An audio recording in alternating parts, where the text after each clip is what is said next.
Yo guys, Jack here, and today I wanted to have a chat about my most anticipated games of 2015 and the near future. It's been a great year for gamers on all platforms with some fantastic releases, but when I look at what's coming up, I think it's just going to get better and better. And so I've decided to put a little list together of my most hotly anticipated games.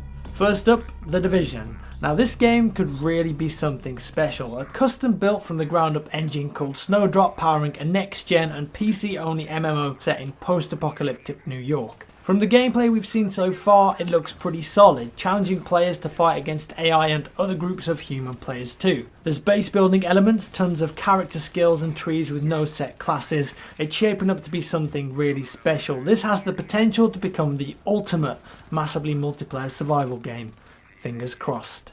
Next, Uncharted 4. I am a massive fan of the Uncharted trilogy, with Uncharted 2 being one of my all-time favourite PlayStation 3 games. Naughty Dog did not disappoint. Interesting gameplay, puzzles, fantastic graphics and cool characters, and I think after the success of The Last of Us, they're really going to be looking to revamp the Uncharted series and bring it to the next gen. Could this be the final exciting chapter in Drake's saga? Only time will tell. Star Wars Battlefront, rebooted for the next gen and this time made by DICE, the creators of the Battlefield franchise, and now confirmed as a first-person shooter. Star Wars Battlefront will aim to bring epic-scale multiplayer warfare to the video game space. Imagine fighting a battle on Endor, a jungle environment, hopping in a space shuttle, fighting in space, and then landing on Hoth, a snowy level for another battle with no loading times. AT-ATs, lightsabers, speeder bikes, dare I say Ewoks? The possibilities are very exciting. Batman Arkham Knight. Now what excited me about this game is that it's being developed by Rocksteady Studios, the team that made the original Arkham Asylum and of course Arkham City, and these are both games that I played through multiple times. Being a Batman fanboy, this is my wet dream. The Arkham series really nails being Batman, the silent predator watching from the shadows and taking out bands of goons. Arkham Knight is said to improve on the classic gameplay and also adds the Batmobile as a drivable vehicle with combat and pursuit modes. Rocksteady claims that the game is massive, apparently 5 times larger than the last main game. Throw in hordes of Batman's most deadly adversaries to pad out the story, and this could be the ultimate Batman experience. Rainbow Six Siege, officially revealed at E3 2014 by Ubisoft, Rainbow Six Siege took FPS multiplayer fans by surprise. Tight, intense and highly destructible FPS 5v5 gameplay, and what we've seen so far showed a SWAT team attempting to enter a house and rescue intelligent AI hostages that can think for themselves and act unpredictably. Before the round started, the terrorists inside have some time to prepare, boarding up windows, placing barbed wire and setting traps. After that, the SWAT team do a little bit of recon, rappel into buildings and use breaching charges to enter rooms and blast their way into the floors below. It looked very intense and chaotic, no respawns when you die, round-based gameplay and plenty of esports potential. Quantum Break, from the developers of Max Payne and Alan Wake, this game really piques my interest. Remedy love playing around with time and Quantum Break seems like the perfect amalgamation of their previous titles. Here we see the main character manipulating time in extreme conditions and various combat scenarios. However, not everything can be frozen in time. Some enemies can move within your time freezes and some elements of the level are unstable, offering the player time puzzles and tricky maneuvers.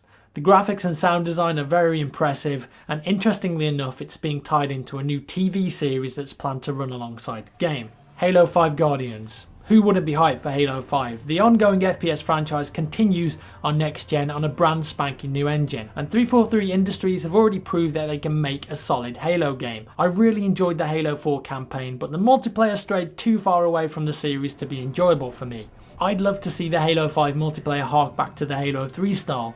Scrap the armor abilities and takedowns, let's take it back to what makes Halo so great. The new game apparently runs at a native resolution of 1080p and 60 FPS, plus dedicated servers for multiplayer, so fingers crossed the gameplay lives up to our expectations. We'll find out more soon when the beta launches at the end of December. The Legend of Zelda Wii U.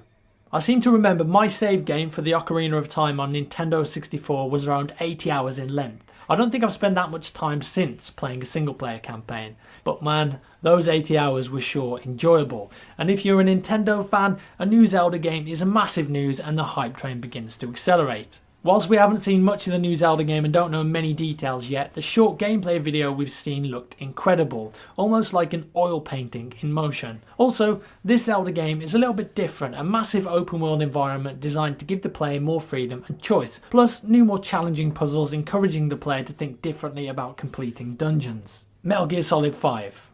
The Metal Gear series, some people love it, some people hate it. For me, Metal Gear Solid on the PlayStation 1 is one of my favourite games ever. MGS5 sets to wrap up the story and looks like a truly next-gen title. A huge open world for players to explore, plenty of new stealth and CQB mechanics, and beautiful animations. MGS5 looks like a reinvigoration of the franchise. It's got a base building element too, where you've got to defend and attack other people's oil rigs. There could be potential for a new Metal Gear Online here too, which had a cult following. The MGS Ground Zeroes demo proved that the new style of gameplay will work for MGS5.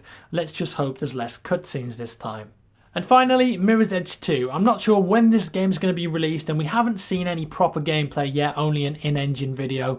But the original Mirror's Edge was an absolute blast for me. I had a lot of fun playing through the campaign. The combat certainly needed work, but the most enjoyable thing for me was going through all of the time trial challenges, finding new routes and tricks, and just trying to beat your mate's best times. The original game nailed the freedom of movement, and I'm hoping that the sequel, it's actually a prequel apparently, can expand on its design, giving us new movement options and hopefully more satisfying combat.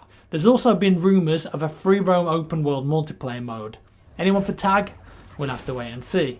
And that's it guys, thanks for watching. My other notable mentions include No Man's Sky, Bloodborne and The Order 1886. Let me know your most anticipated games down in the comment section below and why you're looking forward to them. Thanks for watching guys, give me a thumbs up if you enjoyed the video. Check out g2a.com/r/jackfrags for cheap games and I'll see you in the next one.